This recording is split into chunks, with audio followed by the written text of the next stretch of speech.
Let's go on. What led to the? What is Lighthouse, Ros? What was Lighthouse? How did that start?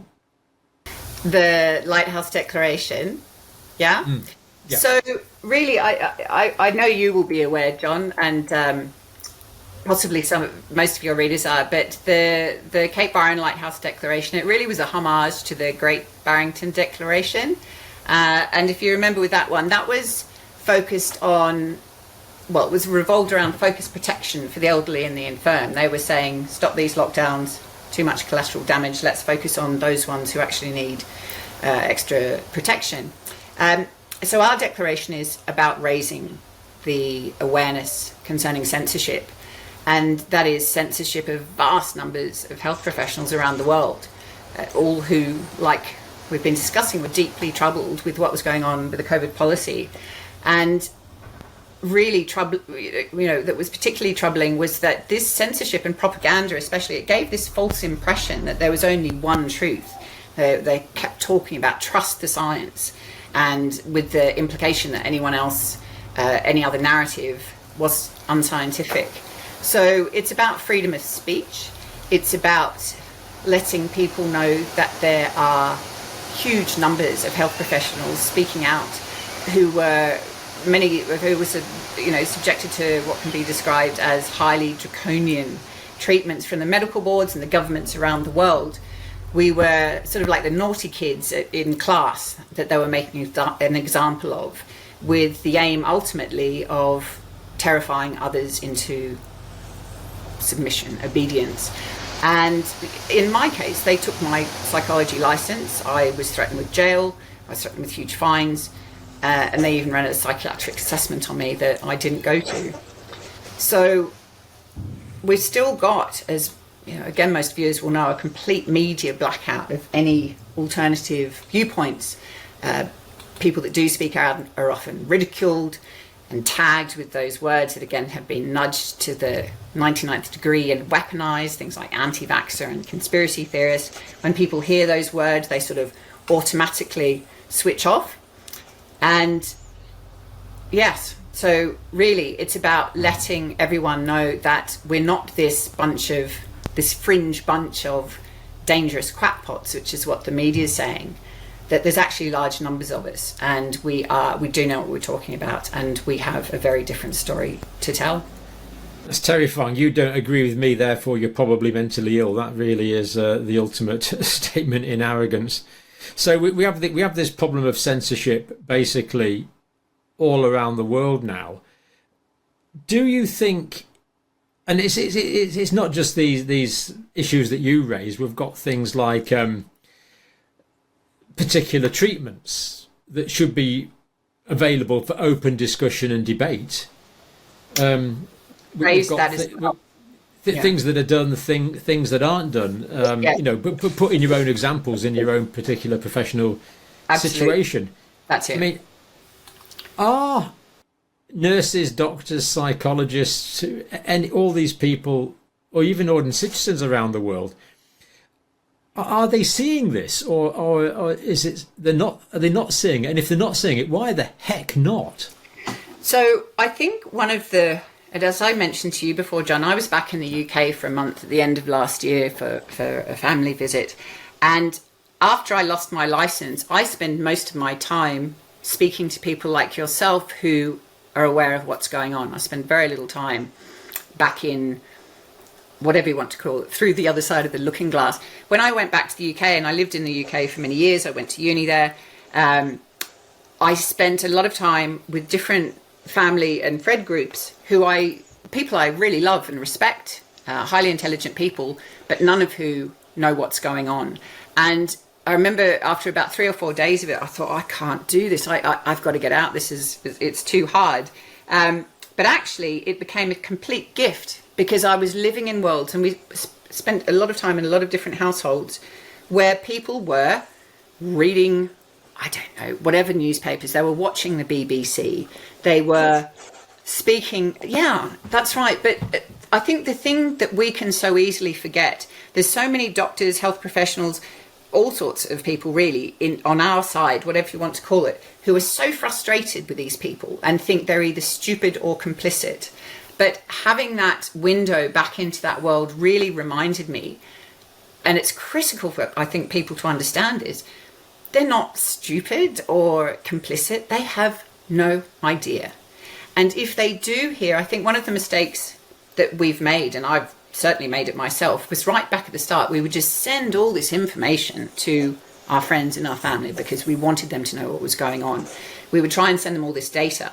But again, when people are highly psychologically defended in the face of a potentially enormous existential threat, they can't process a lot of new data. So even if you manage to get a tiny bit through a crack, what will they do? They'll go to Google, yeah, or they'll go to Facebook. And there again, they see, these people are crazy anti-vax conspiracy theories, just stay away, they're dangerous. And on it goes.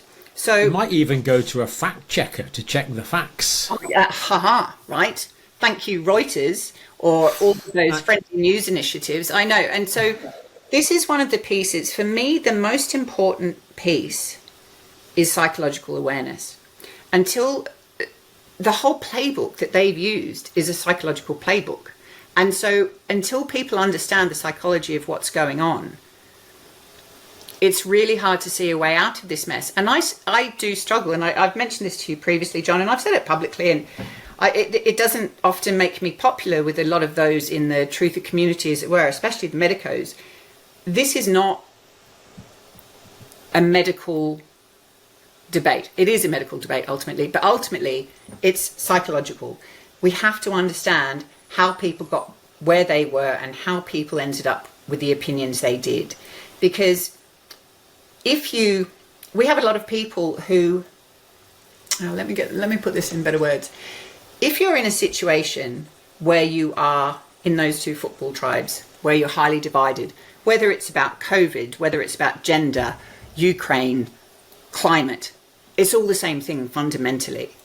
If you have intelligent people who are holding a very different position to you, until you understand the psychology and can look at how they have come to the conclusion they have come to, you're never going to get anywhere.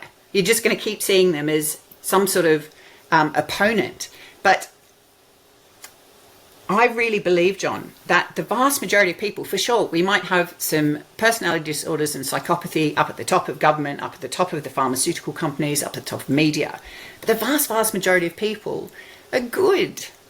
They're lovely. They love their families. They tried in that awful situation of COVID to protect their families. That's all of those innate drives. And if they were totally caught up in the whole media story, then they believed vaccinating their children, vaccinating pregnant women, all of that was the best thing to do, and that we were dangerous. So really being able to look at the stories of other people, hold the compassion for them, that really is the pathway out as far as I can see it. Most of, again, or a lot of the medical people still believe that they just have to shout data louder and louder to the governments, to the courts.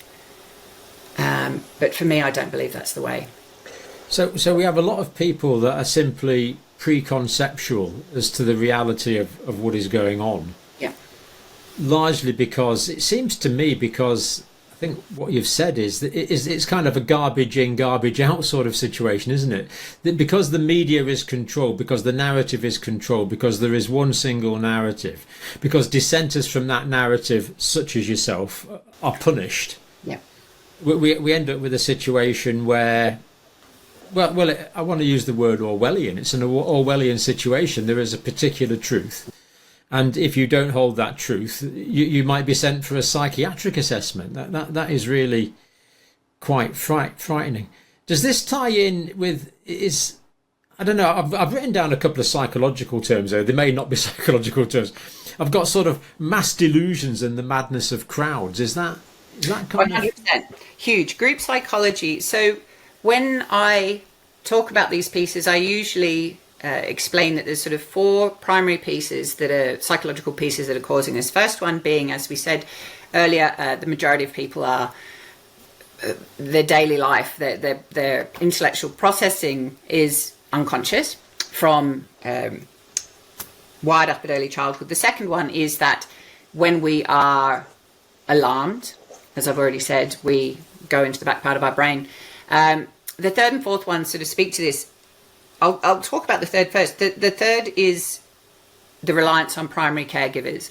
So when we are small children, obviously we have to rely as humans on these strong primary caregivers to protect us for at least 10 years. You're going to be lucky to look after yourself after that, but you might.